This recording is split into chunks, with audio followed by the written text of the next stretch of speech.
Perkenalkan, nama saya Aderion. Namaku Aderion. Di sini saya mencoba untuk berbagi tentang masalah, sebenarnya kelanjutan dari yang kemarin tentang Tritunggal ya. Cuman kali ini lebih detail lagi dan mungkin akan ada pertanyaan-pertanyaan yang membuat kalian harus bertanya dalam diri sendiri gitu. Jadi aku challenge. Kira-kira, jadi sekarang aku bukan mau menampilkan materi terus kalian hanya melihat, tapi justru aku mau merangsang kalian, apa namanya itu, men-trigger, memacu kalian untuk memahami ayat itu dulu dari alam pikiran kalian, baru nanti aku pandu. Sekarang aku boleh tampilin ayat nggak, Pung? Terkait sama materi yang kemarin, kira-kira ada pertanyaan nggak dari ayat-ayat yang kemarin yang aku sampaikan di slide yang sudah aku share ke teman-teman? Kira-kira ada nggak ayat-ayat yang perlu ditanya? Karena kalau tentang pemahaman ayat per ayat itu nggak mungkin aku jelaskan satu persatu. Karena ayat itu kan punya historikalnya kan, punya konteksnya, dan itu akan memakan waktu. Jadi tentang ayat-ayat itu aku tampilin aja. Aku harap sih sebenarnya teman-teman baca. Nah, mungkin dari yang setelah dibaca itu ada nggak pertanyaan kira-kira? Teman-teman Rumah Singgah dulu deh, yang putra maupun putri. Jadi apa sih Tritunggal itu? Kita kalau berbicara Tritunggal, itu mindset kita jangan langsung ke Yesus yang adalah manusia dulu. Tapi justru menjelaskan Tritunggal itu adalah tentang Esa, yang Allah yang Esa itu seperti apa dulu tuh. Itu ya. Kalau berbicara Yesus di dunia itu adalah firman yang menjadi manusia, itu masuknya ke kristologi. Itu dulu, jadi pembagiannya itu mesti kita tahu tuh. Jadi Tritunggal itu nggak berbicara tentang kemanusiaannya Yesus. Kemanusiaan Yesus itu masuknya ke alam kristologinya. Tritunggal itu ngomong tentang Allah yang Esa dulu nih. Oke? Jadi paham ya? Tritunggal itu menjelaskan konsep keesaan Allah. Yang menjelaskan tentang bagaimana Allah yang Esa itu yang terdapat di dalam diri Allah yang Esa. Ya. Oke. Allah yang Esa di sini sudah kamu bisa baca sendiri, bukti Allah yang Esa itu ada di kitab Perjanjian Lama dan Perjanjian Baru, sudah dijabarin, nanti ada di slide, boleh dicek. Itu semua tentang Allah yang Esa. Kelihatannya? Udah kelihatannya? Siapa Allah yang Esa itu? Nah, Allah yang Esa itu adalah Bapa. Bukan berarti anak itu bukan Allah. Nah, Bapa ini ada di satu Yohanes 17 ayat 1 dan 3 dan 1 Korintus 8 ayat 6. Nah, di dalam diri Allah yang Esa itu terdapat firman dan rohnya. Jadi ya, itulah yang mau hendak dijelaskan oleh Tritunggal itu begitu. Jadi oleh kesimpulannya, langsung aja kesimpulannya. Jadi kesimpulannya itu Allah yang Esa yaitu Bapa, di mana di dalam diri Allah yang Esa itu yaitu Bapa itu terdapat firman dan rohnya. Sesingkat itu sih sebenarnya Tritunggal.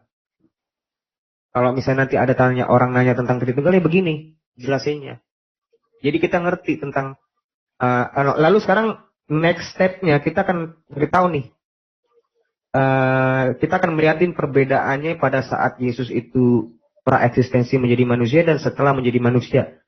Aku boleh bantu share screen nggak? Mungkin kalian belum mengerti kalau belum aku ketanya ya. Di Yohanes berapa? 4. Sebentar. Aku cek dulu catatanku. Saya nggak bisa bantu share screen. Atau Yohanes Piro? Sebentar. Yohanes 14 ayat 28. Yohanes 14 ayat 48 tuh ayatnya. 14:28. 28. Kelihatan di screen ini. Sorry. Miringkan biar agak lebih lebar. Mau aku bacakan atau Opung yang baca? Ada Rion speaker yang baca? Apa aja, saya sinyalku hancur nih. Baik. Injil menurut Yohanes pasal yang ke-14 ayat yang ke-28, demikianlah firman Tuhan. Kamu telah mendengar bahwa aku telah berkata kepadamu, aku pergi, tetapi aku datang kembali kepadamu. Sekiranya kamu mengasihi aku, kamu tentu akan bersuka cita karena aku pergi kepada Bapa-Ku. Sebab Bapa lebih besar daripada aku. Halo. Sekarang kalau misalnya disebut Bapa lebih besar daripada aku, ini pertanyaan yang akan sering kalian dapetin. Dan memang sebagai orang Kristen itu harus memberi pertanggungjawaban. Kalau kamu bilang Yesus itu adalah Tuhan dan Allah, ya kamu harus bisa jelasin ini. Kita harus bisa jelasin bagaimana kira-kira menjelaskan ini. Sebelum aku jelaskan, boleh nggak aku minta dengar pendapat teman-teman dulu? Mungkin ada yang udah tahu kan? Jadi kan aku nggak harus jelaskan detail kan. Coba ada yang bisa jawab nggak? Bapak lebih besar daripada aku maksudnya gimana? Ya, anak rumah teman-teman atau Pak Re boleh, yang Pak Re juga boleh. Mungkin teman-teman malu gitu.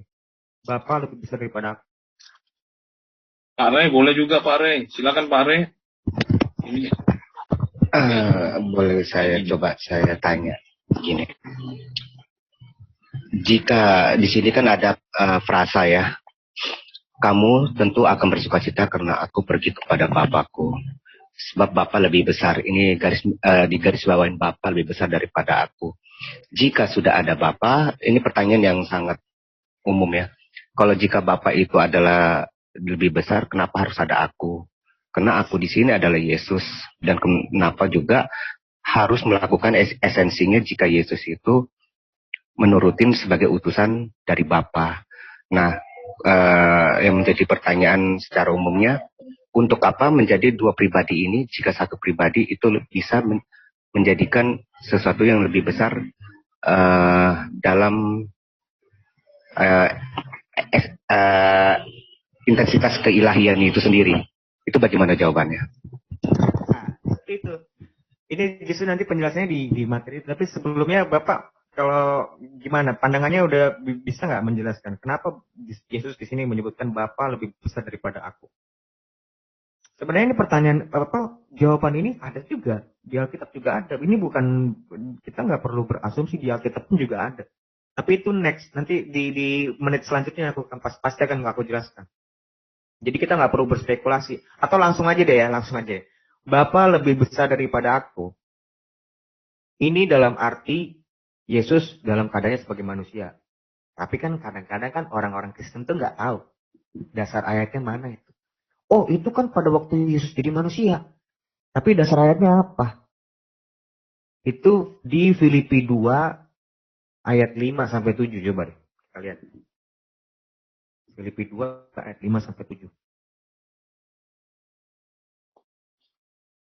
Boleh nggak kesediaan rumah singgah putra atau putri nih ingin bacain?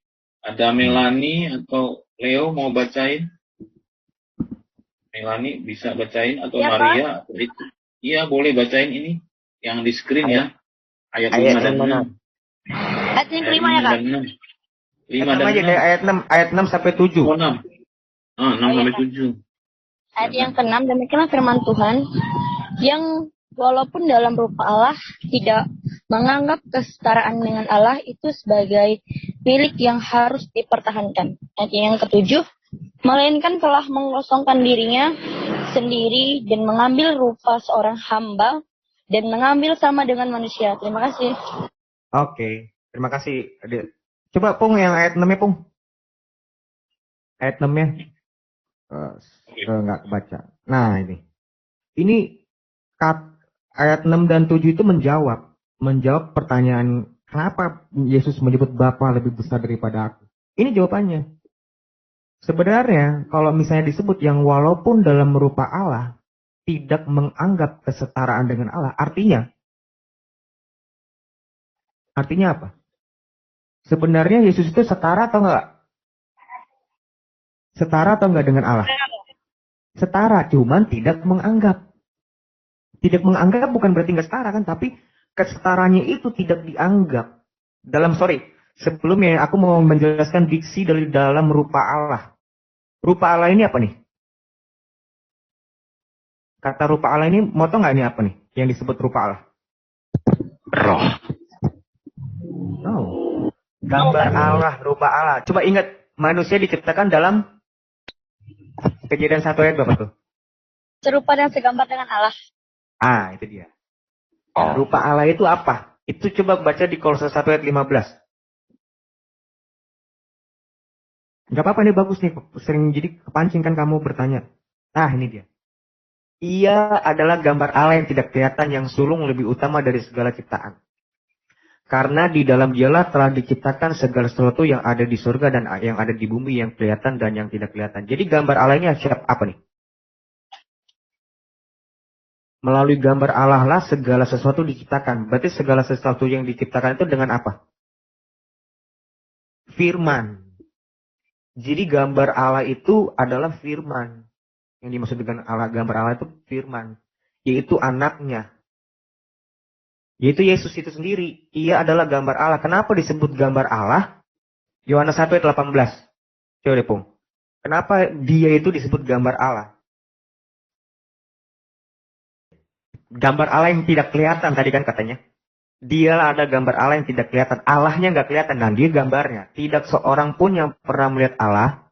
Berarti Allah itu kelihatan nggak? Di sini, teman-teman. Coba si yang Mbak Putri tadi yang Grace ya namanya. Grace. Grace, Biar kita tahu di nih. sini, Grace? Oh, sorry. Biar kita ngerti Grace apa biru. itu artinya gambar Allah. Ada di sini Rumah Singgah Putra, Putri, ada Melani, Ayo dong, teman-teman. Ria, Eci, Leo, dan Ya coba. Tidak seorang pun yang pernah melihat Allah. Berarti Allah itu kan nggak kelihatan kan?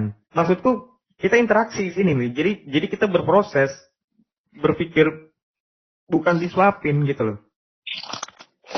Tidak seorang pun yang pernah melihat Allah. Berarti Allah itu kelihatan nggak? Nggak kelihatan, Pak. Allah itu roh. Tidak pernah kelihatan. Tetapi anak tunggal Allah yang ada di pangkonya dialah yang menyatakan. Nah itulah gambar Allah yang menyatakan itu si anak ini. Si firman ini. Si anak tunggal ini.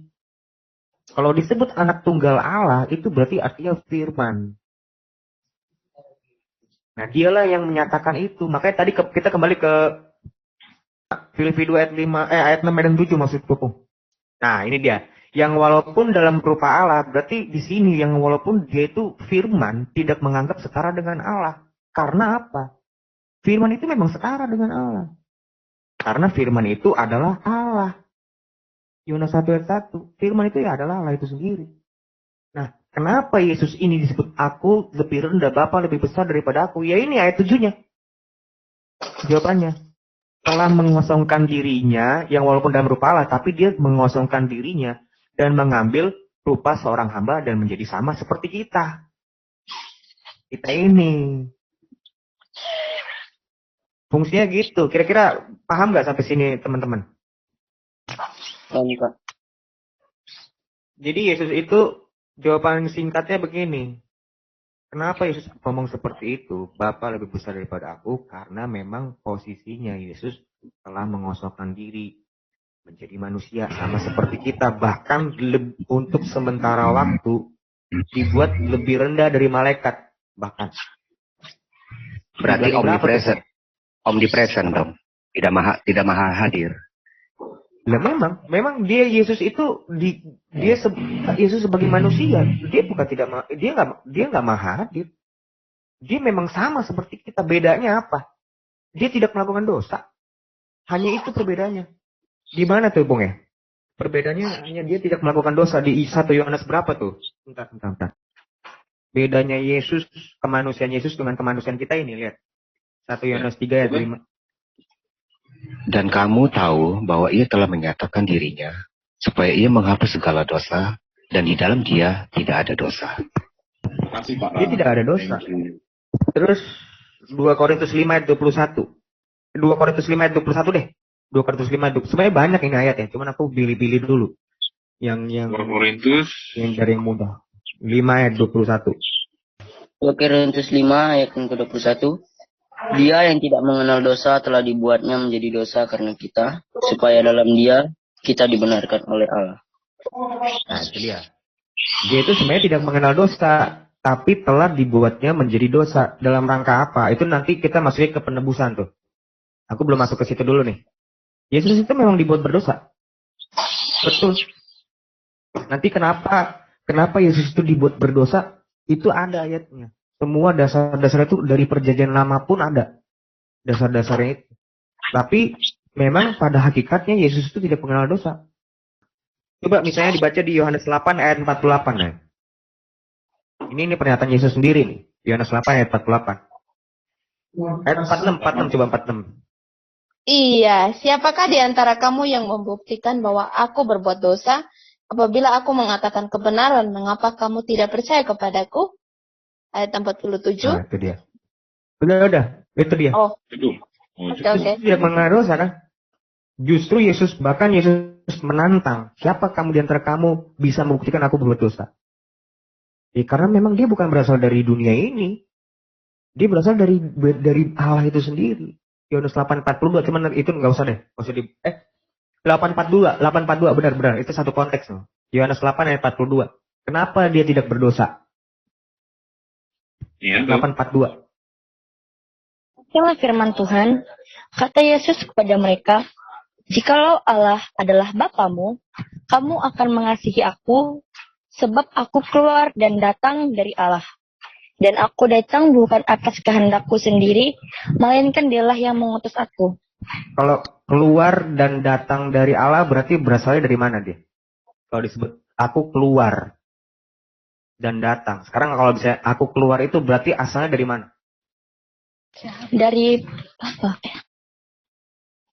Ini kamu namanya Grace siapa nih? Aku nggak ngeliat ini. Nama kamu siapa? Apa? Eci Meme Maria. Eci kalau misalnya keluar dari kamar berarti sebelumnya dari mana? Dari kamar. Dari dalam kamar kan? Iya, Kak.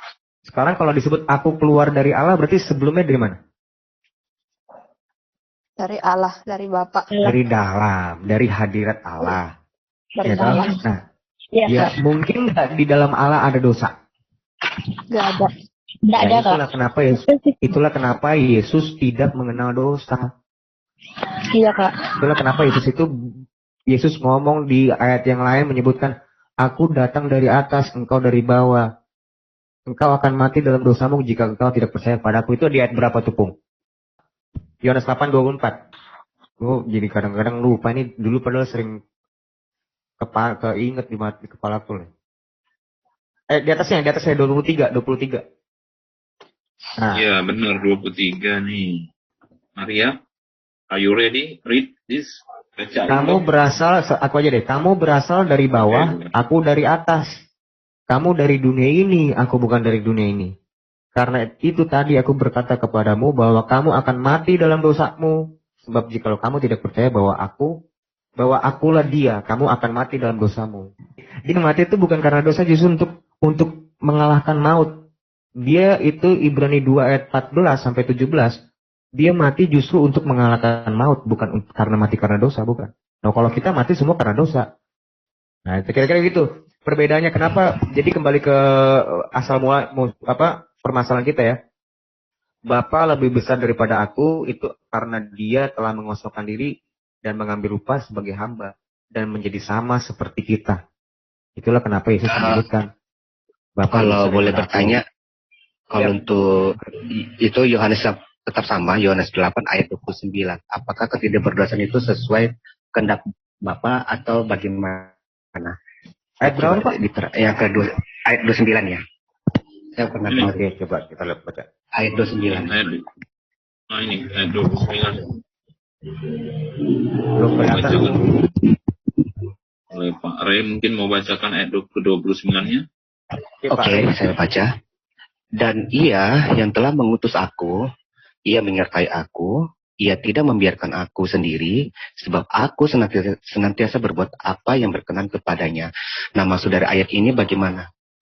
Ini saya pernah pertanyakan dulu, karena kan Yesus itu kan dia diutus dan Bapa dan Yesus itu tidak menjalankan suatu omnipresent, jadi kepisahan dia punya kepisahan begitu. Apakah ini menyangkut ketidakberdosaan atau bagaimana? Oke, gini. Oke, sebentar. Kalau tentang masalah ketaatan, ya ketaatan kita coba baca di ini tentang ini Pak Ray itu menanyakan tentang taatnya bukan?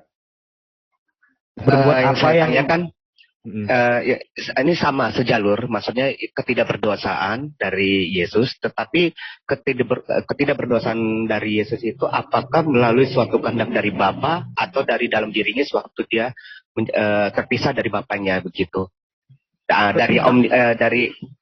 Karena kemahakuasaan omnipoten kan kemahakuasaan Bapa dan ketidakhadiran Yesus di dunia ini sebagai manusia, apakah ketidakberdosaan itu terpisah atau tidak terpisah? Ini ayat ini singkat ini aja Pak Rey. Gini. Yesus itu tidak berdosa karena memang bukan berasal dari dunia. Dia kenapa itu ya? Itulah kenapa Yesus itu datang ke dunia tanpa campur tangan sperma dan ovum. Tanpa ada proses melahirkan dari sel sperma ke sel ovum. Kenapa? Karena di dunia ini kita ini kan anak cucu Adam. Kita ini kan semua kan lahir kan bukan diciptakan dari tanah kan? Yang diciptakan itu kan yang diciptakan itu kan si Adam. Ya kan? Betul. Nah, kita ini anak cucu Adam.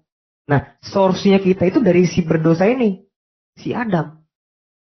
Dan penciptaan itu di hari ke-7 hari ke-berapa?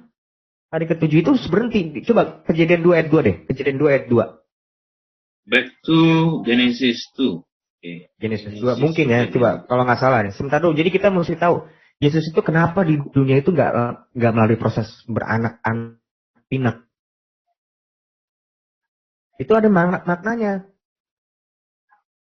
Jadi sebenarnya penciptaan itu sudah berhenti. Pertama dan terakhir, Tuhan itu tidak pernah menciptakan setiap hari. Semua potensi-potensi penciptaan itu sudah ada diciptakan.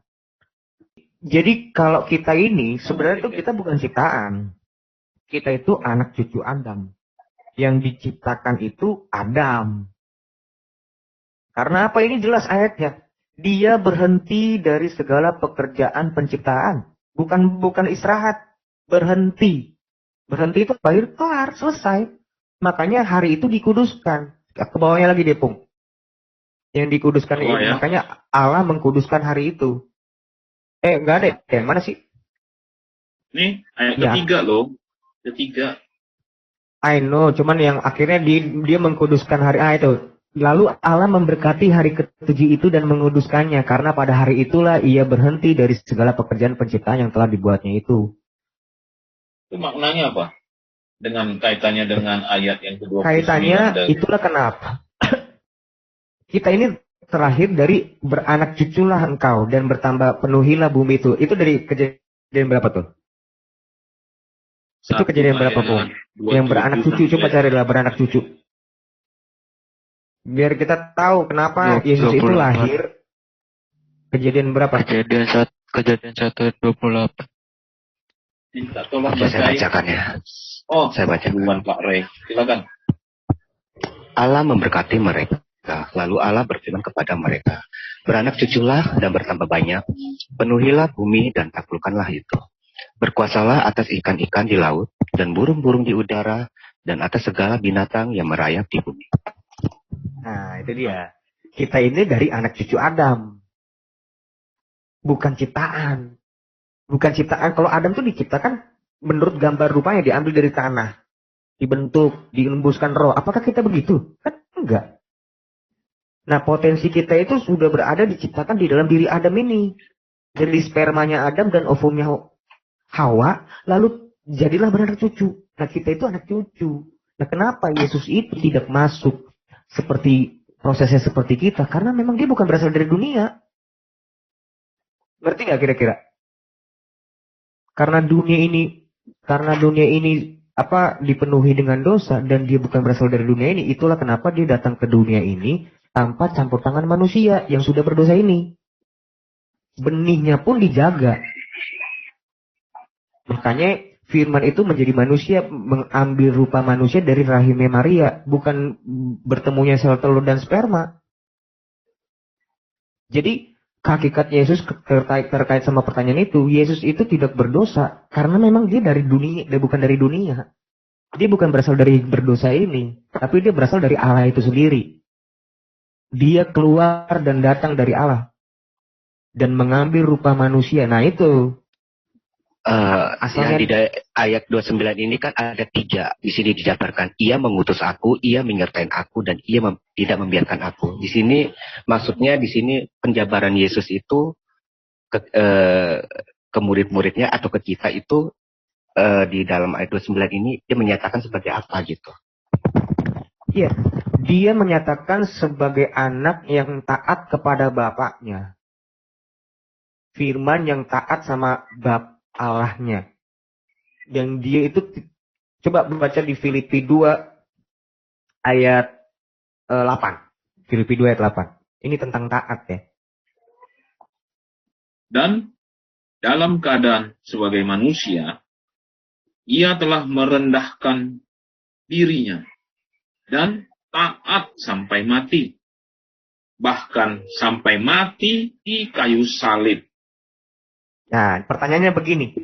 Kira-kira Yesus itu taat buat apa? Ngapain? Harusnya yang taat itu kan manusia kita nih, yang berdosa ini. Dia tidak berdosa kok. Tapi dia taat sampai mati. Justru kita ini jatuh dari dosa karena justru Adam pertama itu enggak taat. Tidak taat, makanya dia jatuh dalam dosa karena dia taat sama iblis. Tapi Yesus ini bahkan dari keadaannya sebagai manusia yang harusnya dia itu bukan dari orang berdosa, dia taat dan dia mau memberi contoh gitu. Dia mau menghancurkan kuasa iblis itu di dalam diri kita. Justru dia taat sampai mati, bukan taat sama iblis. Dia taat sampai mati sama bapaknya. Dalam keadaannya sebagai manusia. Tapi sebenarnya secara logikanya, sebenarnya Yesus itu taat buat apa? Ngapain? Dia Allah itu sendiri kok.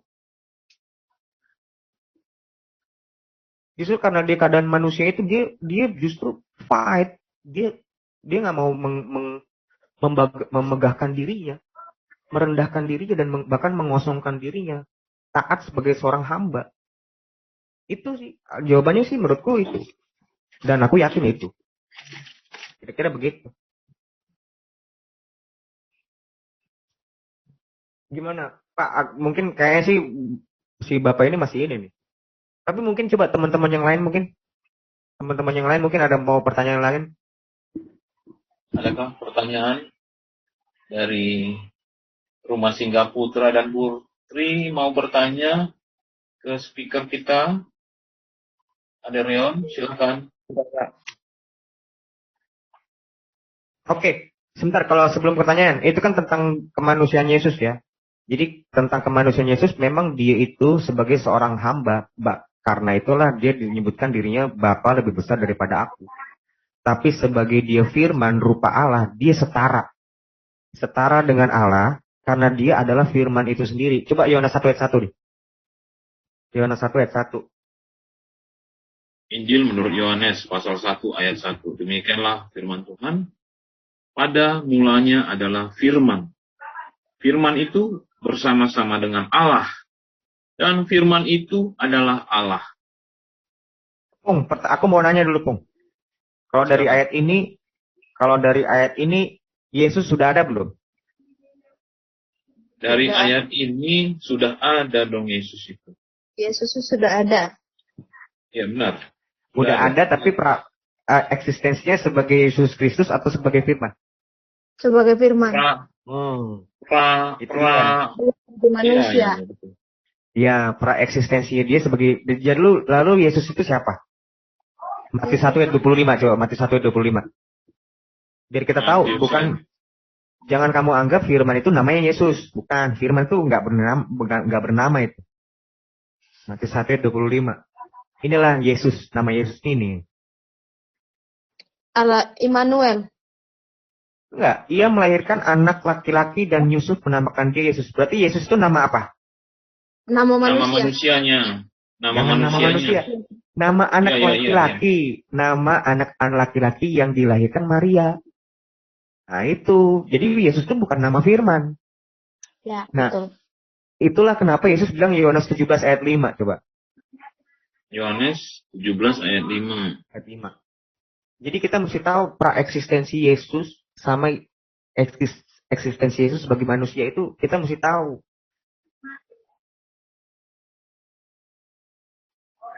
Dibacakan ya. Sis Akila boleh bacain ayat kelimanya?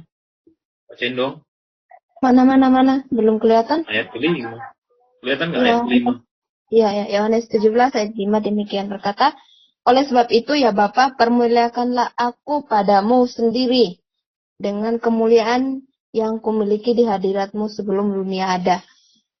Sebelum dunia ada, Yesus Kristus sudah ada belum? Sudah ada. Loh, Yesus Kristus kalau gue bilang kan tadi nama anak laki-laki. Ya kan? Tadi kan kita tambah aja kan, Yesus Kristus. Jadi kita mesti kita mesti lihat gitu. Jadi kita ngerti. Jadi jangan dianggap Yesus Kristus itu nama firman, bukan. Itu nama anak laki-laki yang dilahirkan Maria. Itulah kemanusiaan Yesus. Tapi kalau dia ngomong tentang di hadiratmu sebelum dunia ini ada, loh bagaimana Yesus sudah ada, dunia aja belum ada, Maria aja belum ada. Bagaimana Yesus sudah ada? Nah inilah namanya praeksistensi Yesus sebelum menjadi manusia. Ini. Kumiliki loh, bukan yang belum dia miliki. Kemuliaan yang kumiliki di hadiratmu. Itulah firman. Firman itu karena firman itu bersama-sama dengan Allah. Ini yang dimaksud Yesus. Dia itu makanya sebelum Abraham ada, aku ada. No, bahkan sebelum dunia ini ada. Bukan cuma sebelum Abraham ada, konteksnya pada waktu itu lagi ngomongin Bapak Abraham aja. Tapi Yesus malah menekankan sebelum dunia ada, ya, dia itu sudah ada, tapi tentu bukan dengan wujudnya sebagai manusia. Itu. Nah, jadi dari kesimpulan ini gue tutup ya. Dari kesimpulan ini tadi, Yesus itu memiliki dua kodrati. Sebelumnya aku tampilin nih ayat terakhir nih, Kolose 2 ayat 9. Kolose 2 ayat yang ke-9. Tapi tadi itu kan udah orang bisa bilang, dipahami ya? Iya bentar dulu sebelum. Kolose 2 ayat 9 dulu. Coba nanti kan kadang-kadang orang bilang 100% manusia, 100% Tuhan. Nah ini nih. Ini ayat ini nih sering dibacakan ya. Kolose 2 ayat 9. Nah, Kolose pasal kedua ayat yang ke-9. Demikianlah firman Tuhan. Sebab dalam dia berdiam secara jasmania seluruh kepenuhan kealahan. Itu dia. Jadi di dalam diri Yesus itu pun karena firman itu kekal, Yesus itu adalah ilahi, yang ilahi karena dia itu adalah firman itu sendiri. Yang keberadaannya pun kekal, tidak berawal dan tidak berakhir. Itulah namanya kekal, itulah kealahannya Yesus. Dia sebagai firman. Tapi jasmanianya Yesus itu adalah anak laki-laki yang dikeluarkan dalam rahim Maria itu seperti Matius 1 ayat 25. Jadi kita mesti melihat kodrat Yesus itu ada dua. Ya seperti ini. Kita cara melihatnya. Bukan berarti jangan kamu anggap Bapa itu bentuknya kayak Yesus. Bukan. Yesus itu adalah anaknya. Firman-Nya itu yang mengambil rupa daging. Jadi Allah kita Allah kita bukan manusia, Pak.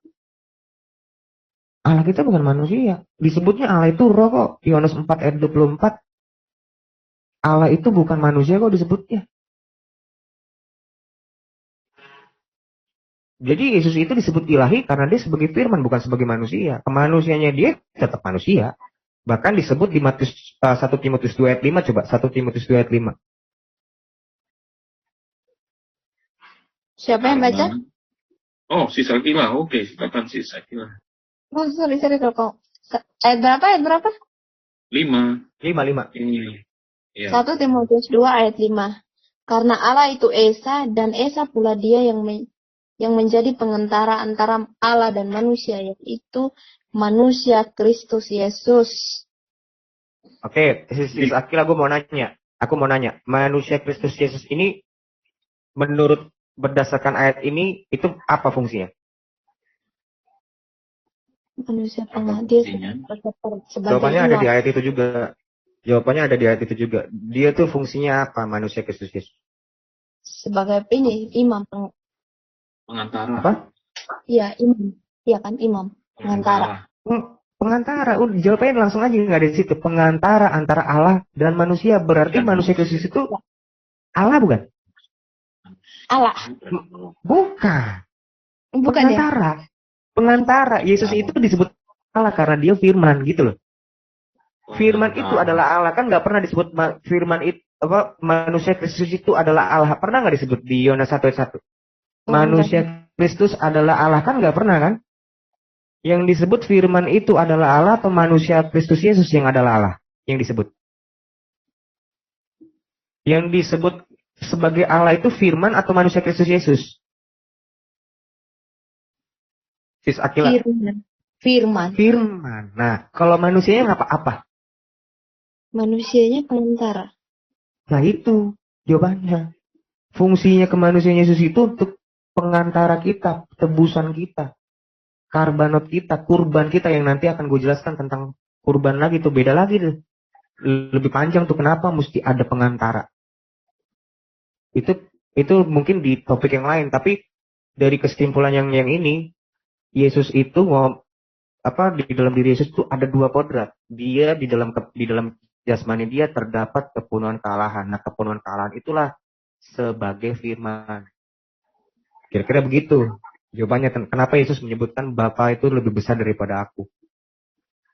Kira-kira ada pertanyaan nggak, teman-teman? Cukup jelas atau cukup bingung? Cukup jelas atau cukup bingung? Kalau bingung nggak apa-apa, justru kita bertanya nih di sini. Udah paham. Jadi jangan besok minder. Oh, Tuhan itu manusia. Dan memang iya. Memang Yesus itu manusia. Siapa bilang? Oh ya. Begini. Jadi apakah dua kodratnya itu boleh dikasih tahu berserta penjelasan? Apakah tadi disebutkan ada dua kodratnya? Oh iya dua kodrat. Kodrat manusia dan kodrat kealahan. Nah, kodrat manusia inilah pengantaranya, gitu loh. Pengantara antara Allah dan manusia yang telah terpisah karena dosa. Makanya, nih sekilas nih. Makanya kenapa para nabi-nabi itu melakukan kurban, menyembelih hewan kurbannya itu kenapa? Itu pengantara. Pengantara mereka pada saat mereka melakukan dosa, mereka harus mengkurbankan itu. Mengkurbankan itu menjadi kurban mereka. Biar supaya apa? Biar supaya mereka tahir dan bisa melakukan ibadah lagi. Supaya dia sama Tuhan itu bisa tersambung lagi. Nggak terpisah lagi. Nah, inilah fungsinya kemanusiaan Kristus Yesus itu sebagai kurban. Ibrani 10 ayat 5 sebenarnya. Tapi jangan dulu deh. Nanti lari ke penebusan, jangan dulu. Iya nih. Nih, nah, kira-kira ini dulu nih. Sorry. Di ayat ini tadi pengantara itu tadi di ayatnya setelahnya kan tentang tebusan kan? Coba lihat deh, Pung. Ayat yang ketiga dari yang ini tadi ya, 1 Timotius 2 tadi ya. Iya, 1 Timotius 2 ayat 5. Ayat 6-nya berarti. Ayat 6-nya, 1 Timotius 2 ayat 6. Yang ini nih, ini ya, yang telah menyerahkan dirinya sebagai tebusan bagi semua manusia. Itu dia. kesaksian. Nah, jadi manusia Yesus itu tuh untuk tebusan. Bukannya berarti Allah itu manusia. Bukan. Allah itu roh. Yohanes 4 ayat 24. Allah itu bukan manusia. Bilangan berapa tuh? Ayat 23 19. Nah, kemanusiaan Yesus itu ya bukan Allah. Yesus itu Allah karena dia firman. Jadi jangan disalahpahamin. Jangan kamu anggap saya tuh nggak mengilahkan Yesus. Enggak. Yesus itu tetap Allah, betul. Tapi justru permasalahannya kadang-kadang kita mengalahkan manusianya ini loh. Justru kemanusiaan itu sebagai tebusan. Bukan Allah. Allahnya dia karena dia sebagai firman. Bukan sebagai manusia. Oh, Allah itu roh kok nggak kelihatan. Bagaimana bisa jadi manusia? Ribet gak? Apa sih namanya? Jelimet ya? Teman-teman. Jelimet gak kira-kira? Halo, Rumah Singgah Putra Putri. Jelimet kah? Sudah banget. Bagaimana? Banget. Pak Rey? Banget. Ngerti nggak? Jadi ngerti nggak? Ya tapi ngerti sih, tapi ya perlu pelan-pelan lah untuk untuk memang harus jelimet. Justru kan kalau kita jelimet itu kan berarti kan kita mikir dong, harusnya ada pertanyaan. Ini kan kalau misalnya kita ngejelimet, artinya kan kita udah berproses berpikir, makanya kita tahu jelimet. Seharusnya melahirkan pertanyaan. Tapi kalau jelimet nggak bertanya, nah itu yang sebenarnya jelimet yang sesungguhnya. Tapi yang terakhir ini jelimet ini untuk apa? Yesus untuk tebusan. Sedangkan untuk tebusan itu apakah melalui dari selain dari penyaliban itu bisa nggak? Gitu. Untuk tebusan. Itu dia masuk situ itu nanti itu punya topik khusus besok lah. Next kita bahas tentang tebusan. Kenapa mesti darah? Kenapa Yesus mesti mati? Kenapa Yesus mesti disalib? Kenapa dia mesti jadi manusia? Kenapa nggak jadi kodok? Sorry. Kenapa Yesus itu mesti turun jadi manusia? Emang nggak cukup cuma dimaafin doang dari surga? Kan bisa kayak gitu. Loh, orang-orang Islam kan sering nanya, emang nggak gampang ya? Sulit ya kalau memaafkan aja manusia? Kan bisa kan pertanyaan kayak gitu. Tapi rupanya nggak semudah itu. Nah itu topiknya di lain lagi tuh. Aku nggak mau campurin ke sini. Sekarang topiknya itu tentang masalah kenapa Yesus menyebut Bapa lebih besar daripada aku. Nah, itu kesimpulannya begini. Yesus itu memiliki dua kodrati. Sebagai kemanusiaannya itu memang dia telah mengosongkan diri sebagai hamba. Dan sama seperti kita. Jawabannya sih sebenarnya sesimpel itu. Sebenarnya kalau misalnya, tadi kan aku memulai materi ini dengan pertanyaan kan? Bener nggak? Iya. Nah, pertanyaan itu sebenarnya bisa aku jawab 1 menit. Tapi kan nggak mungkin kayak gitu caranya. Bisa aja aku jawab ya karena Filipi 2 ayat 5 tadi, Filipi 2 ayat 7 dan 8 tadi jawabannya.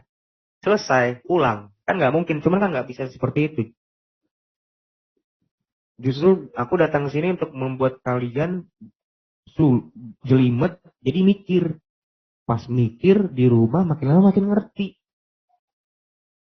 Pas ketemu suatu hal yang jelimet itu jangan ditinggalin, justru harus dipikirin dulu.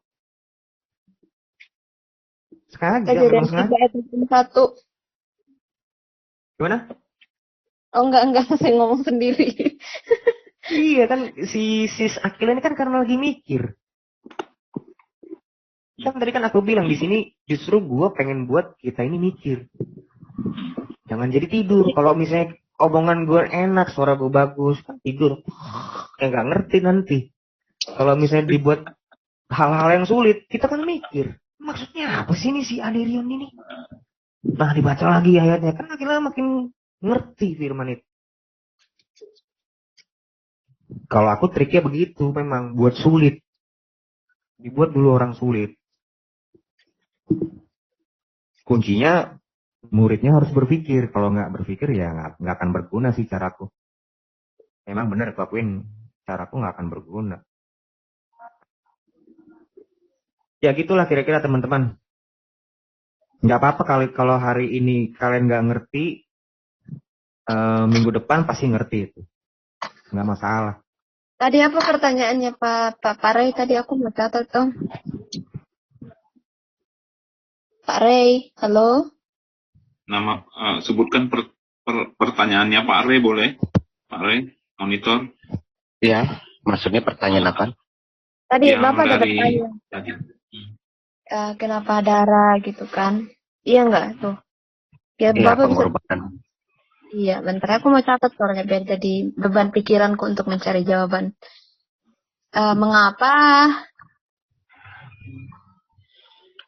Mengapa harus ada pengorbanan itu harus melalui salib? Apakah tidak ada jalan lain selain penebusan darah?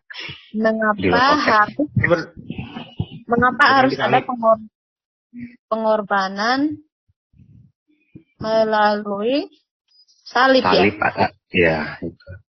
Sebenarnya aku mau jawab itu, cuman kupikir sekilas saja mungkin supaya Bapak bisa nanti di rumah dibaca ya. Ini hanya clue gitu ya. Nanti boleh dibaca. Imamat 17:14 coba deh. Imamat 17:14. Imamat kan nggak mungkin mungkin setiap kamu bertanya aku kasih ayat terus kelar. Nggak bisa kayak gitu. Imamat 17 ayat berapa, Pak? 14. 14, oke. Itu udah pernah dijelasin sama Ibu Sofi, tapi cuman aku perlu banyak Iya. belajar supaya bisa nangkep.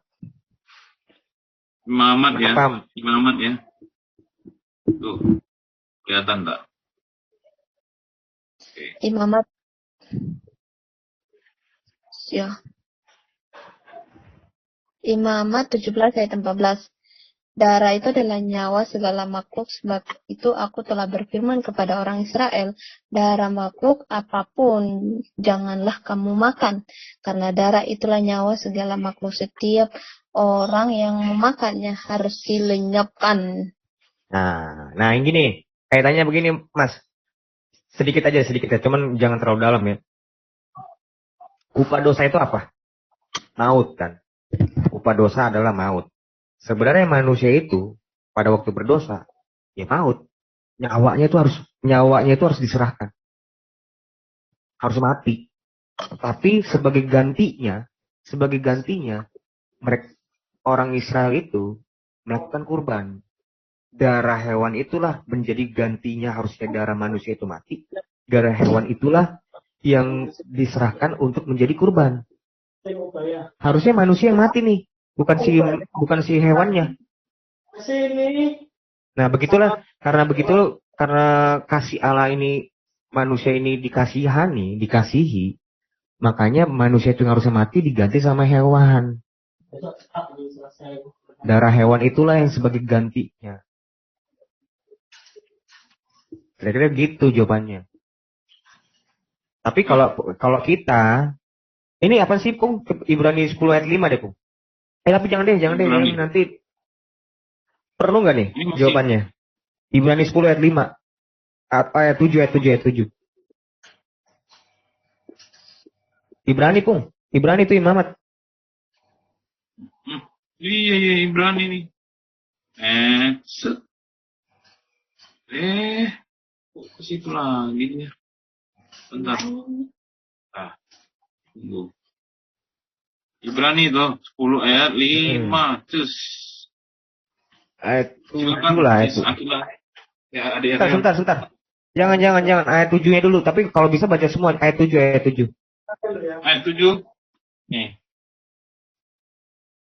Ibrani 10 ayat 5. Ayat 7. Lalu aku berkata, sungguh aku datang dalam gulungan kitab, ada tertulis tentang aku untuk melakukan kehendak-Mu ya Allahku. Ayat 8. Bukan. Sorry. Ayat 8, coba ayat 8 baca terus deh. Kak Kodek bisa tolong di scroll ke Scroll bawah. ke bawah dong, Pung. Ayat berapa? Ayat 8. Saya agak lupa. Lanjut. Udah, kelihatan kan? Korban dan persembahan, korban bakaran dan korban penghapus dosa tidak engkau kehendaki, dan engkau tidak berkenan kepadanya meskipun dipersembahkan menurut hukum Taurat. 9.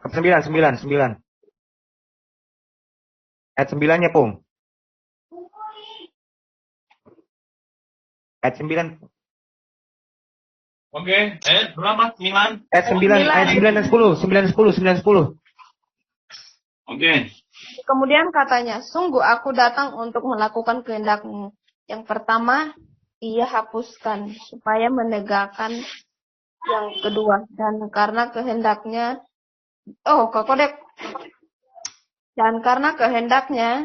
dan karena kehendaknya inilah kita telah dikuduskan satu kali untuk selama-lamanya oleh persembahan tubuh Kristus. Karena tubuh Kristus itulah sebagai persembahan kita. Kurban penghapus dosa kita, dan kurban penghapus dosa kita itu nggak mati kayak binatang. Binatang itu kan mati. Habis itu besok buat dosa lagi kita kasih lagi persembahan. Besok lagi. Nah kalau Yesus nggak bangkit. Nah itulah sebagai pengantara kita antara Yesus dan antara kita dengan Allah itu ya si kurban tubuh Yesus inilah. Yang telah mengorbankan darahnya untuk kita. Dan dia bangkit atas maut, nggak takluk sama maut. Itulah kurban kita selama-lamanya. Itu kira-kira ngerti nggak sih Sakila? Iya, dijawab. Aku lagi cari. Udah terjawab ya Pak Re? Iya. Itu kaitannya sama kurban. Jadi kan orang-orang nabi-nabi itu kan kok kurban ngapain sih? Udik banget binatang dimatiin kayak orang nggak kurang kerjaan kan? Padahal sebenarnya maknanya dalam itu. Jadi Taurat itu kan bayang-bayangnya Kristus. Bayang-bayang seluruh, bukan Taurat, seluruh kitab Taurat, Nabi dan Mazmur-Mazmur itu semua bicara tentang Yesus loh. Kejadian Yakub, kejadian Abraham, you name it. Itu semua kejadian Ayub, itu ngomongin tentang Yesus loh. Itu tipikal itu semua ada di diri Yesus.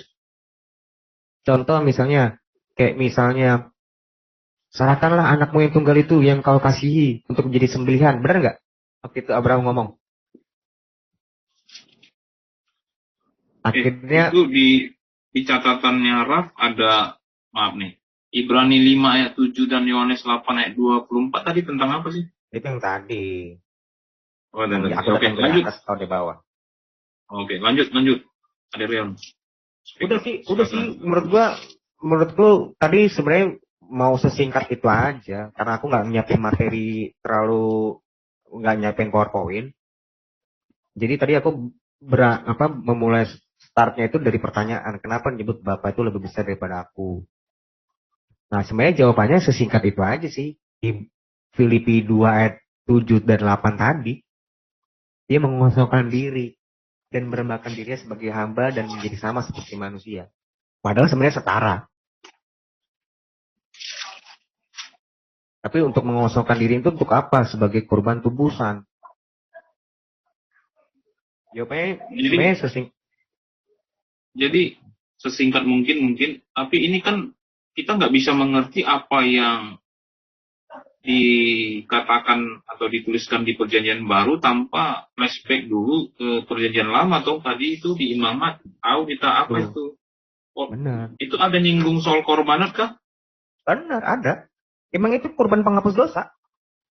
Orang-orang melakukan kurban itu kan melakukan penghapusan dosa pada sebagian besar. Sebagian besar mereka kan melakukan kurban untuk penghapusan dosa. Makanya tidak ada pengorbanan itu hampir seluruh di perjanjian lama tidak ada tanpa darah kan? Yang disebutkan ada tuh ayatnya tuh.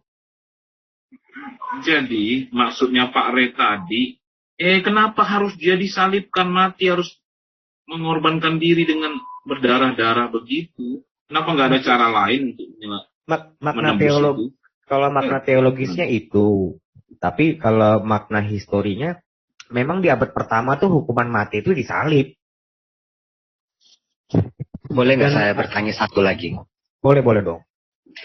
Kan ada di kitab Kejadian, Kain dan Habel kan mempersembahkan korbanan. Jadi Kain, kalau nggak salah, Kain pengorbanannya ini ya binatang ternak ya. Kalau Habil kan dari tanaman. Yang dipertanyakan bukan masalah kenapa Allah hanya menerima korban bakar ternak, tidak mengindahkan korban dari Habil yang dia hasil bumi, hasil keringat. Apakah maksudnya gini, di mana letak Allah itu kan sama-sama mengorbankan nih, sama-sama mengorbankan.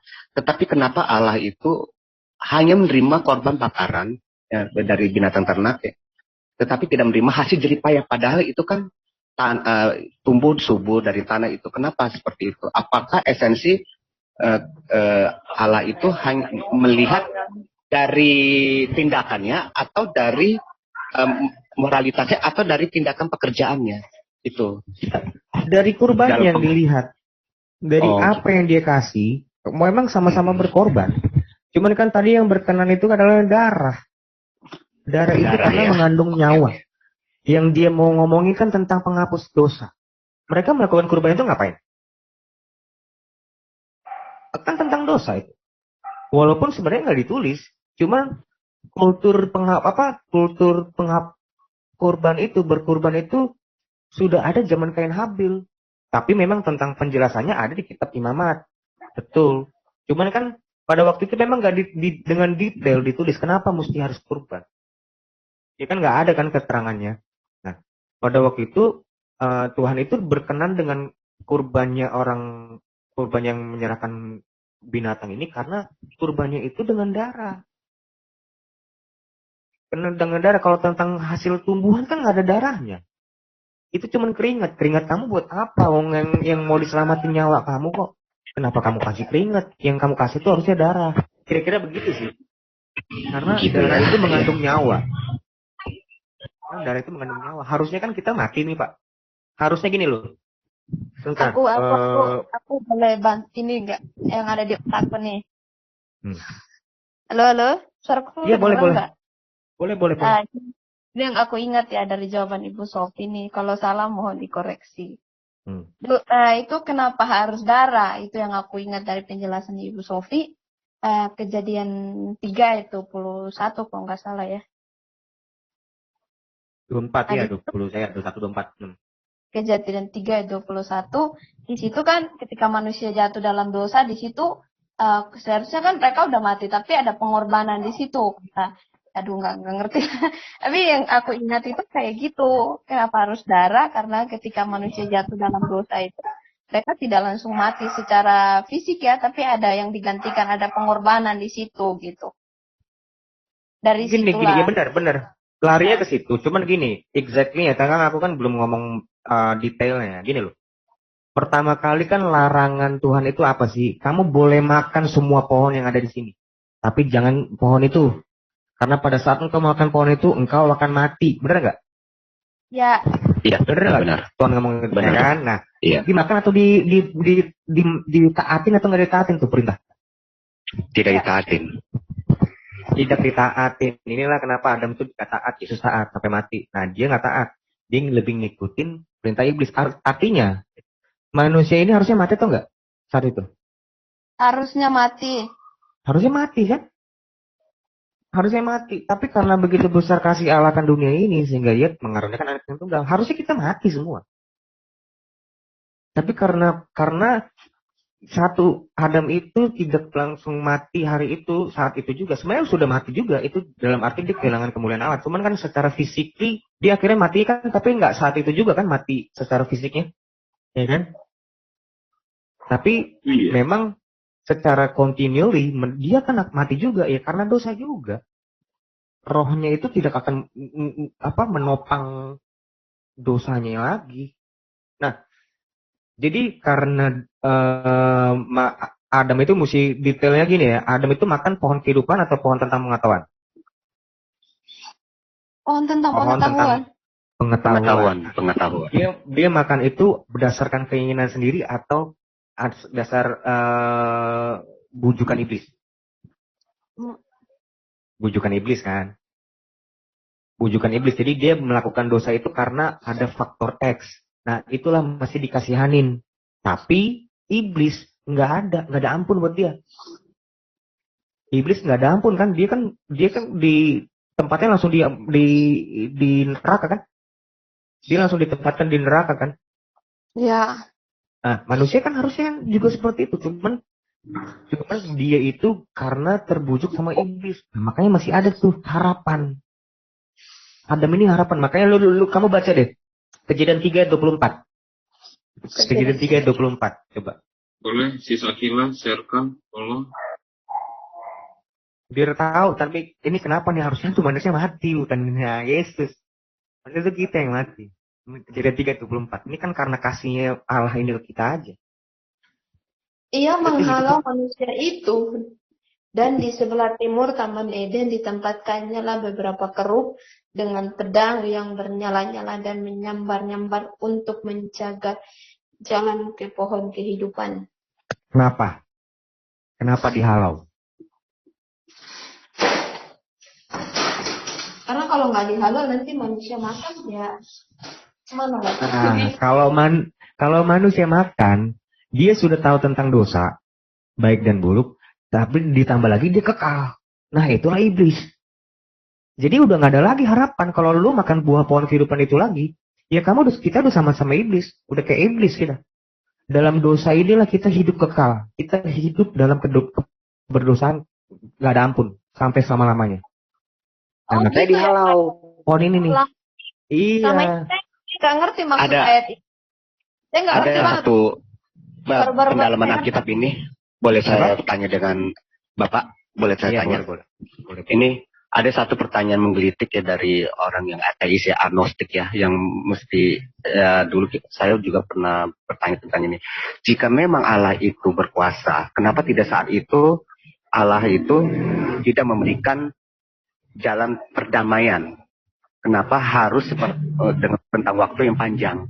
Ini pertanyaan dari agnostik. Ini pertanyaan dari agnostik yang tidak percaya dengan Bapa gitu loh, eksistensi Allah itu.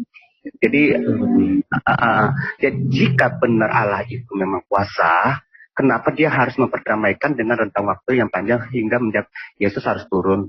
Apakah tidak di saat itu tidak ada satu perdamaian di saat itu sehingga tidak perlu bersusah-susah Allah itu harus melakukan rencananya? Karena kehadirannya kemahakuasaan itu saat itu dia bisa lakukan. Itu bagaimana? Pertanyaan seperti itu. Nah, bagus tuh pertanyaannya. Jadi gini, Allah Tuhan yang kita imani ini bukan cuma hanya berkuasa, bukan cuma maha kuasa. Dia itu maha adil, juga maha kasih, kan?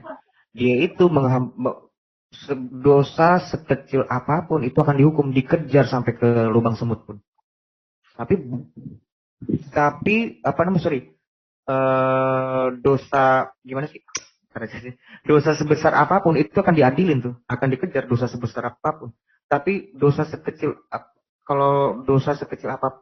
apapun akan diampuni. Apa dosa sebesar apapun juga dia mengampuni. Dia itu adil dalam menghakimi orang, tapi juga dia punya kasih. Nah ini nih gimana nih cara mengimbanginya ini nih? Dia kan harusnya kan bisa aja kan ngasih, cuman kan dia kan adil. Dia ngasih hukuman, dia ngasih peraturan, lu jangan makan ini. Tapi kok nggak dihukum? Berarti dia nggak adil dong. Harusnya kan kesalahan itu kan harusnya dihukum. Jadi dia bukan cuma kasih, dia juga adil. Untuk mengimbangi antara kasihnya Allah dan adilnya Allah ini, makanya ada korban. Makanya dibuatlah pengantara. Oke, deal-dealnya gini deh. Jadi kayak win-win solution dalam tanda kutip. Oke, gini, lu nggak gue hukum, tapi lu harus menyerahkan darah lu harus susah payah dengan jerih payah lu harus gue kutuk di bumi ini, lu harus berjuang atas semua tanah lu semua. Itu. Dan lu harus menyerahkan nyawa lu. Tapi lu harus mati. Kira-kira begitu. Berarti kita masih dikasih second chance nih sebenarnya. Kita tuh second chance. Berarti kalau begitu tuh Bapak tidak mencampuri urusan peraturan yang ada di dunia maupun yang di surga, beda peraturannya. Atau bagaimana? Tidak mencampuri keilahian kekuasaan di bumi diciptakan. Jadi begini, kan kalau pertanyaan ini, jika memang Allah itu berkuasa, ya kan? Kenapa tidak saat itu dijadikan pendamaian? Pendamaian, kenapa harus bersusah-susah payah dengan rentang waktu yang panjang? Iya. Harus dengan pengorbanan. Iya, karena begini Pak, karena pertama, tadi jawabanku gini, karena Tuhan itu adil, dia sudah buat peraturan, dia juga harus tegakkan itu aturan, karena pada saat engkau memakannya, engkau akan mati, dia memang harus mati. Cuman kan dia nggak mau, anak yang manusia yang dikasihi ini mati sia-sia. Nah gimana caranya? Dia tetap mati, tapi dia punya harapan hidup kembali. Bersatu lagi dengan bapaknya. Ini caranya dengan cara korban. Berarti Allah tidak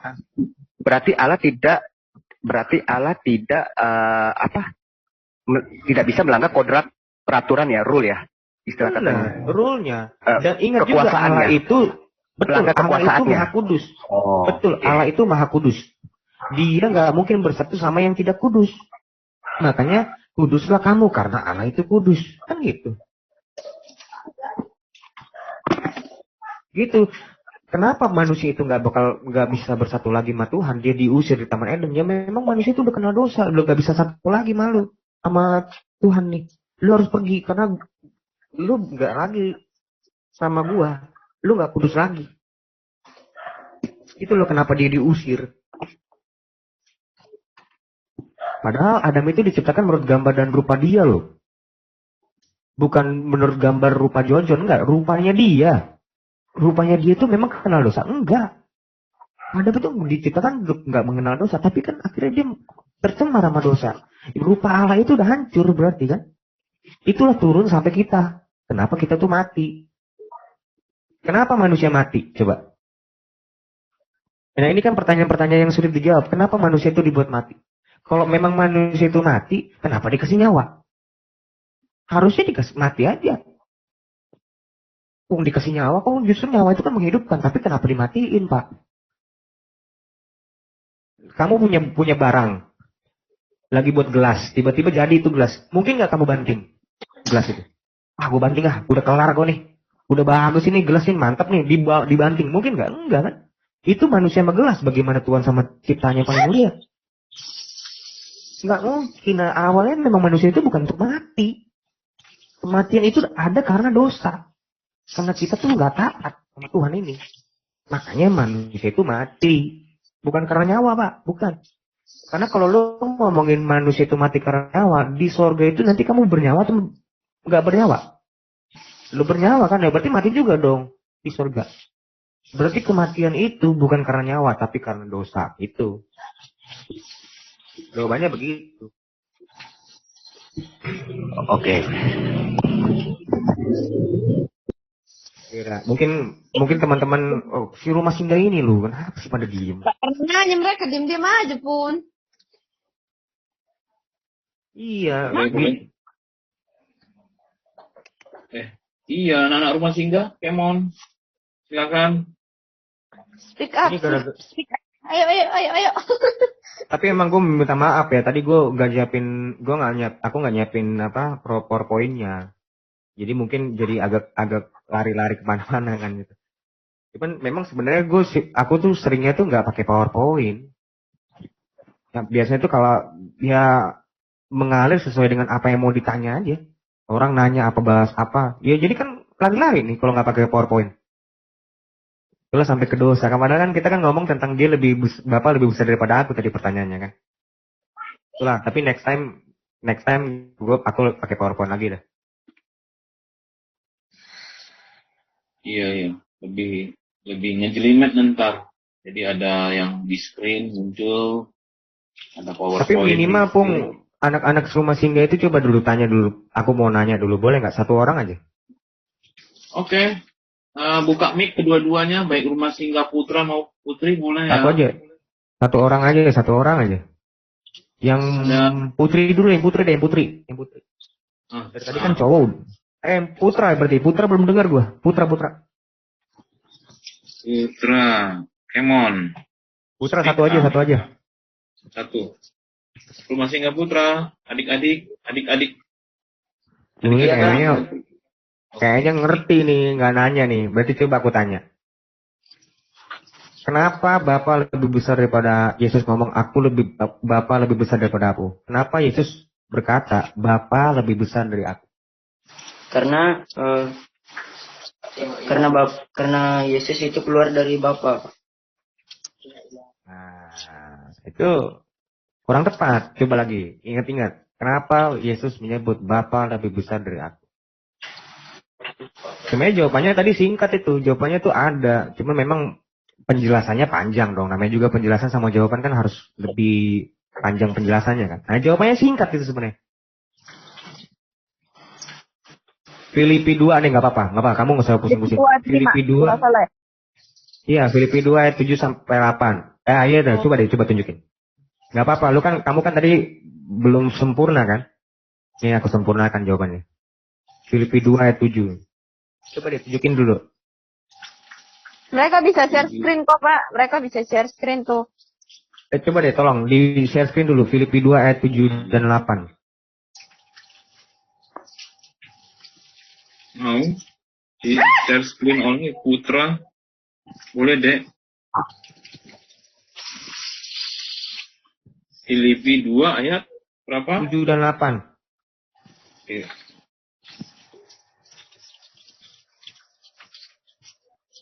Aku cuman review lagi, cuman make sure mereka tahu inti dari kita kumpul di sini apa. Inilah intinya. Filipi 2 ayat 7 dan 8.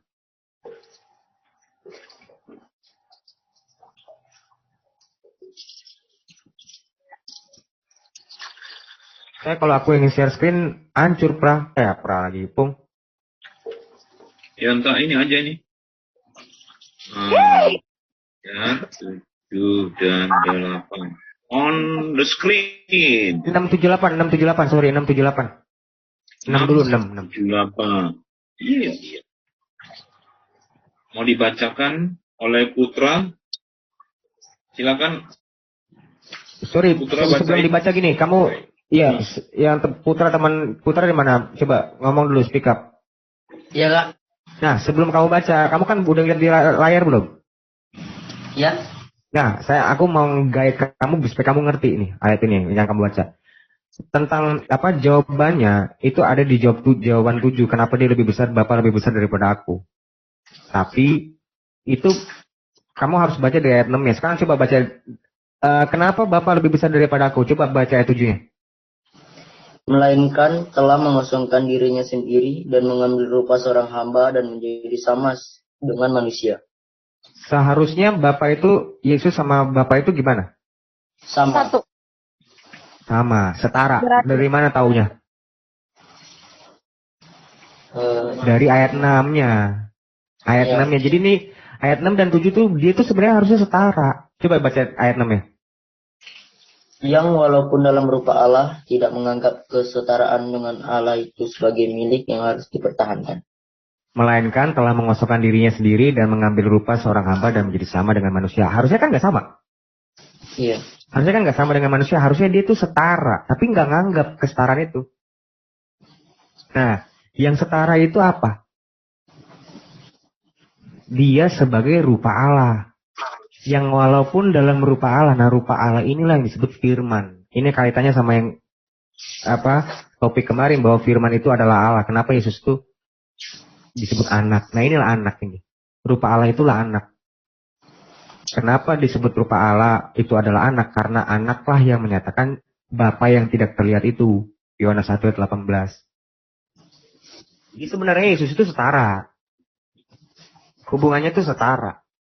Cuman dia ke dunia ini mengosongkan diri menjadi manusia dan sama seperti kita. Oh, jadi nggak setara. Lebih rendah dari Bapa dong berarti. Bener nggak? Iya. Nah, itu jadi ngerti ya. Jadi ngerti nggak? Jujur dulu coba. Jujur, nggak apa-apa kalau jujurnya ngerti nggak? Kalau bohong ngerti nggak? Agak kurang sih, Pak. Jadi jawabannya gini, Bapa lebih besar dari aku karena Yesus itu mengosongkan diri dan menjadi manusia. Sebenarnya kan Yesus itu kan sebenarnya sebelumnya itu kan bukan manusia. Iya. Dia itu kan dulu kan di sebelum dunia ini ada kan dia adalah firman yang bersama-sama dengan Allah. Benar nggak sih? Yohanes 1 ayat 1. Iya. Pada mulanya adalah apa sih Yohanes 1 ayat 1? Pada mulanya adalah firman dan firman itu bersama-sama dengan Allah. Nah, disebut nggak pada mulanya adalah Yesus Kristus? Ada nggak disebut? Pada mulanya adalah Yesus Kristus. Yesus Kristus bersama Allah dan Yesus Kristus adalah Allah. Pernah nggak disebut kayak gitu di Yohanes? Enggak. Yang disebut firman. Lalu Yesus itu siapa?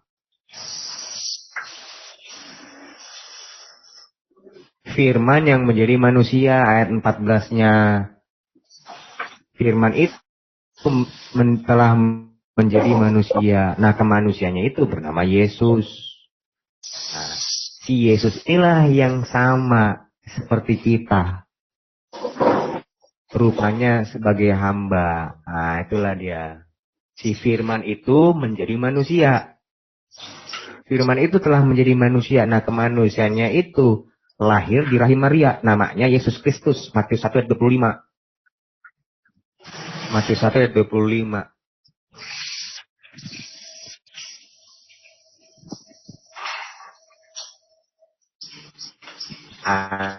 Anak laki-laki dan menamakan dia Yesus. Itulah Yesus. Ngerti nggak, teman-teman? Iya, Kak. Agak berat ya, nggak apa-apa sih, nggak apa-apa. Mungkin agak berat mungkin, atau ngerti? Atau rumah singgah cewek deh, rumah singgah wanita coba. Biasanya yang cewek ini nyatet nih. Halo, rumah singgah cewek, rumah singgah wanita. Kalau sis Akila masih ngerti nih ya. Ya, rumah singgah wanita.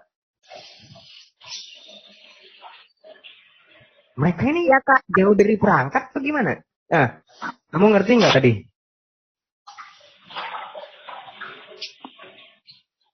Kenapa Bapa lebih besar daripada Yesus? Kira-kira ngerti nggak? Jawab deh. Maksudnya kalau nggak ngerti nggak apa-apa. Kalau nggak ngerti dikasih tahu. Nggak ada yang besar di antara dua-duanya tapi setara, Kak. Gimana? Ngomongin jangan cepet-cepet, buset. Gimana? Cepat ngomongnya, Katanya tadi Kayak Pak. lagi main tebak-tebakan. Ini kayak lagi main tebak-tebakan. Apa? Kenapa dulu coba? Bapak dengan Yesus nggak ada yang besar. Bapak dengan Yesus nggak ada yang besar, Kak, tapi setara. Karena sebagai apa? Setaranya sebagai apa tuh? Tapi nggak diakui, Kak. Tadi kakak bilang tadi. Sebentar. Bapak itu setaranya sama Yesus. Kenapa? Apa dalam hal apa? Setaranya. Apa? Apa ya, lupa aku penyelamatan. Dalam rupa Allah, firman. Dia sebagai firman itu setara dengan Allah karena firman itu adalah Allah. Tapi tapi gini, dengar. Tapi dia tidak menganggap kesetaraannya itu, melainkan mengosongkan diri menjadi manusia. Nah, kemanusianya itulah ngomong Bapa lebih besar daripada aku. Padahal sebenarnya boleh dong. Masih bingung itu, Kak. Yang dia setara tapi nggak diakui itu kesetaraannya itu kenapa, Kak? Lupa tadi. Bukan tidak diakui. Siapa yang tidak diakui? Justru Yesus mengakui itu. Filipi 2 ayat 7 coba dulu baca. Bukan tentang diakui dan nggak mengakuinya loh. Tidak menganggap kesetaraannya, mengosongkan diri. Tidak berlaku nonton ulang ku catat. Filipi 2 ayat 7 tadi ya? 6 tadi enggak, Pak? Iya, itu bukan tidak mengakui. Tidak menganggap kesetaraannya. Gunanya itu buat jadi itu dia. Mana jawabannya? Tidak menganggap kesetaraannya gitu loh, bukan tidak mengakui. Iya, Kak. Seharusnya kalau tidak menganggap kesetaraannya, aslinya dia setara kan, cuman dia tidak anggap untuk apa? Supaya dia bisa menjadi sama seperti kita. Supaya bisa jadi tebusan, biar kita bisa ditebus, biar Yesus bisa mati. Biar Allah itu yang adalah roh itu bisa mati buat kita. Makanya dia turun jadi manusia. Manusia itu yang mati kan? Allah itu memang bisa mati disebut. Wong Allah itu roh, bagaimana bisa mati? Kan Yohanes 4 ayat 24 jelas. Allah itu roh, tidak kelihatan. Bagaimana yang gak kelihatan bisa mati?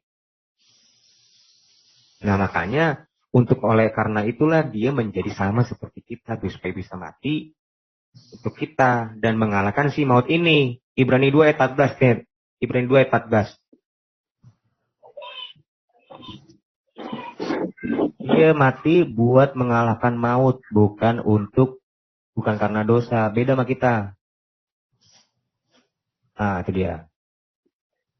Karena anak-anak itu adalah anak-anak dari darah dan daging. Kan Allah itu kan bukan darah daging ya. Maka ia juga menjadi sama dengan mereka. Nah sekarang. Kenapa, pertanyaannya dari sini, kenapa dia menjadi sama seperti mereka? Coba sis Akila. Karena anak-anak itu adalah anak-anak dari darah dan daging, maka ia juga menjadi sama dengan mereka. Pertanyaannya, kenapa ia ini menjadi sama seperti mereka? Jawabannya gimana? Aku jauh tadi dari device. Gimana, Pak? Sorry. Bisa diulang. Pertanyaannya begini. premisnya begini, karena anak-anak itu adalah anak-anak dari darah dan daging, maka ia juga menjadi sama dengan mereka dan mendapat bagian dalam keadaan mereka. Pertanyaan begini, kenapa ia menjadi sama seperti mereka? Untuk apa? Karena apa? Karena apa? Bukan untuk apa, sorry. Karena apa dia menjadi sama dengan mereka? Karena apa? Dia sama dengan mereka. Mm-mm. Karena yang mau diselamatkan itu manusia, jadi dia harus serupa dengan datang dalam rupa manusia. Kalau dia bisa jadi apa aja sih? Kalau yang mau dituju itu Bener. bisa jadi kodok gitu kan? Dia bisa jadi apa aja? Tujuannya itu Loh. kemana? Kepada siapa? Kalau karena jawabannya, ya jawabannya ada di situ. Karena anak-anak itu adalah anak-anak dari darah dan daging. Itu karenanya. Supayanya apa? Supaya oleh kematiannya itu juga dijawabnya di situ juga tuh. Supaya dia kematiannya ia memusnahkan dia, yaitu iblis yang berkuasa atas maut. Itu loh. Tapi jawabannya kalau misalnya pertanyaannya kenapa dia menyelamatkan manusia? Jawabannya ada di ayat 17-nya. Coba lihat di bawahnya. Nggak jadi kodok. Kenapa nggak jadi kodok? Lihat ayat 17-nya. Ayat 17 sebentar ya. Oke. Dia bisa jadi 17. kodok juga bisa. Kak Kodek 17 Kak Kodek. Kak Kodek jauh ini. Pung, aduh nih, Copung. Di mana tadi Pak? 17-nya. Ibrani 2 ayat 17. Oh Ibrani ya. Ibrani 2. Nah, si Opung ini. Oh iya, 17. Itulah sebabnya maka dalam segala hal ia harus disamakan dengan saudara-saudaranya supaya ia menjadi imam besar yang menaruh belas kasihan dan Sorry. Ayat 16-nya, maaf. Sorry. Ayat 16-nya, maaf. Ayat 16-nya. Sebab sesungguhnya bukan malaikat-malaikat yang dikasihinya tetapi keturunan Abraham yang ia kasihi. Itu kenapa dia jadi manusia. Memang karena dia mengasihi manusia, bukan malaikat yang dikasihani. Kenapa dia nggak jadi malaikat? Kenapa dia nggak jadi kodok? Kenapa nggak jadi kuda? Kenapa dia nggak jadi kotoran? Karena yang dikasihani itu manusia, bukan malaikat yang dikasihani. Ya kan? Sebab manusia lah yang dikasihani. Kalau malaikat itu kan nggak mati. Yang mati itu kan manusia. Keturunan Abraham yang ia kasihin.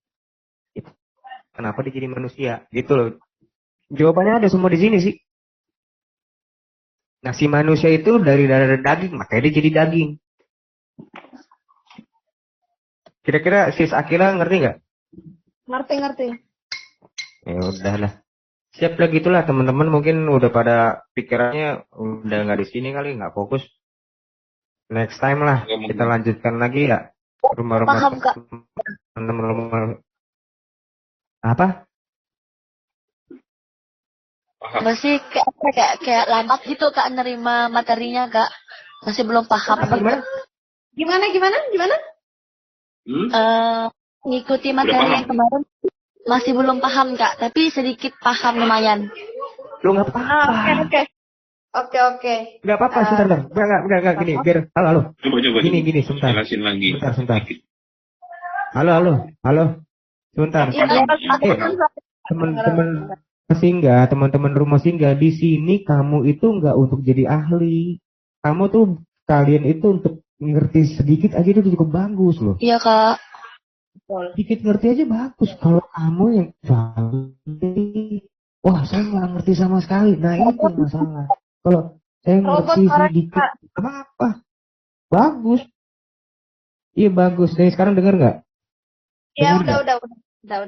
Jadi teman-teman rumah singgah, kalian di sini bukan untuk menjadi ahli keluar-keluar tiba-tiba jadi pendeta, kan nggak kayak gitu kan? Kalian di sini memang untuk mengerti dikit-dikit. Memang kalau bagus banyak-banyak, cuman ya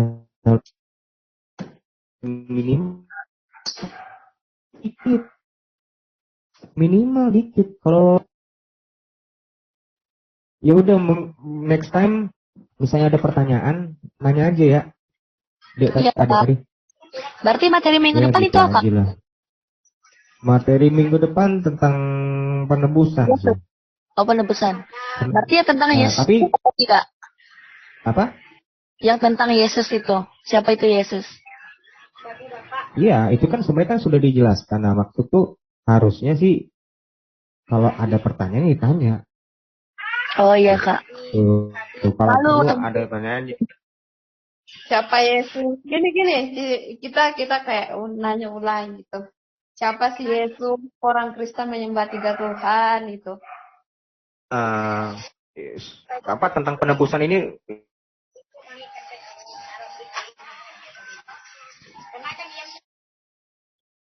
Yesus, ketuhanan dan keilahian Yesus.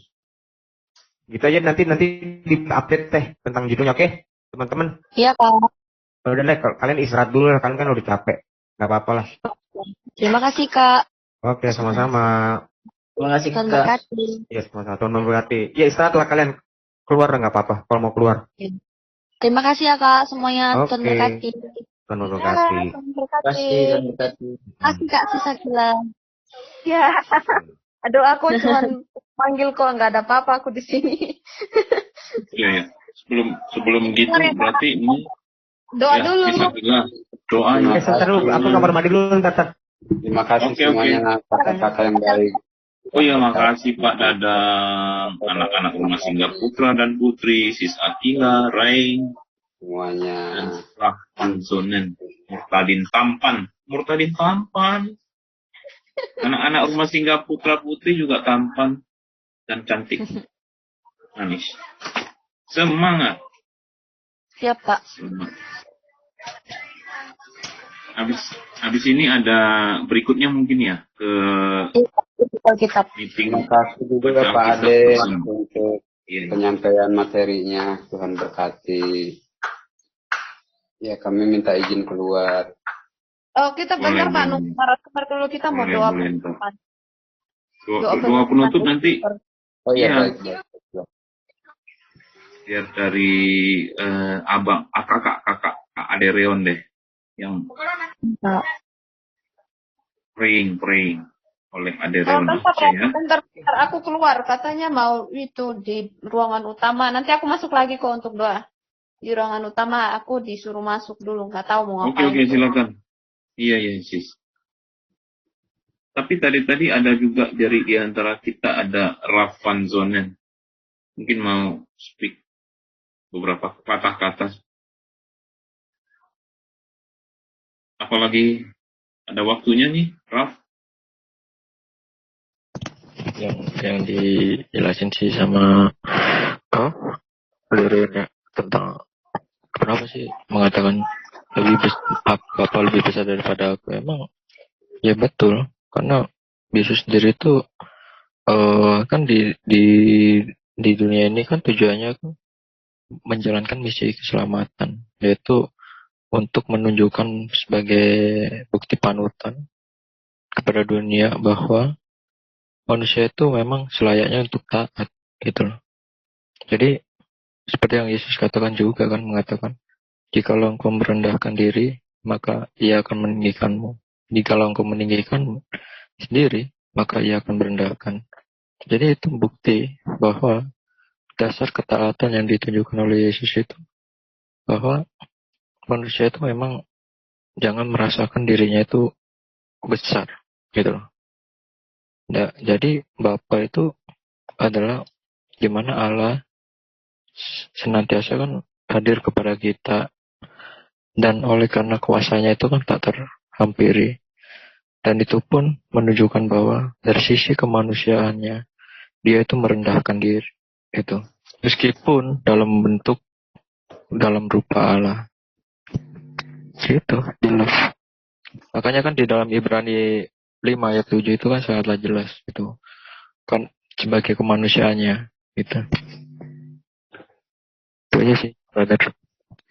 Oke, terima kasih Rafan Zonen, Murtadin tampan. Terima kasih kembali. Gimana kita akhiri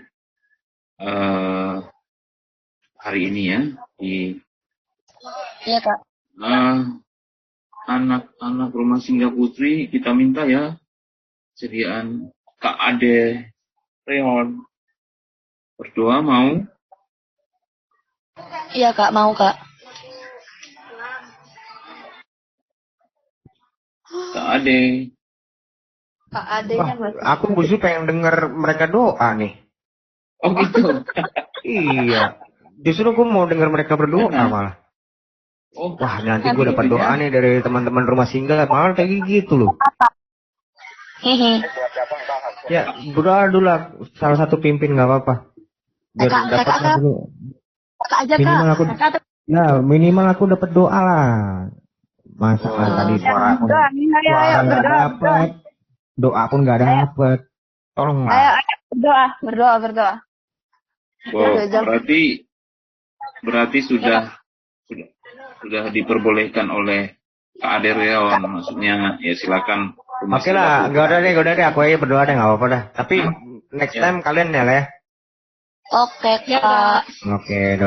Oke, mari kita bersatu dalam doa dalam nama Bapa dan Putra dan Roh Kudus. Amin. Bapak, terima kasih Bapak atas berkat-Mu pada kami dan dunia ini telah mengenalkan anak-Mu yang tunggal, Yesus Kristus, dan mengenalkan Roh Kudus pada kita, sehingga kami semua dapat berkumpul sampai pada hari ini untuk dapat mempelajari dan memahami tentang anak-Mu yang tunggal itu. Terima kasih juga buat teman-teman rumah singgah yang Kau telah beri semangat untuk kumpul di sini. Berkatilah mereka dan pimpinlah mereka untuk mendapat hikmat kepintaran dari-Mu agar mengerti semua secara perlahan tentang apa yang akan kami pelajari ke depannya. Semoga kita dapat berguna Bapak untuk pengajaran-mu yang Kau perintahkan untuk dikabarkan ke segala bangsa. Dalam nama Bapa dan Putra dan Roh Kudus. Amin. Ya. Amin. Amin. Putus-putus nggak tuh tadi?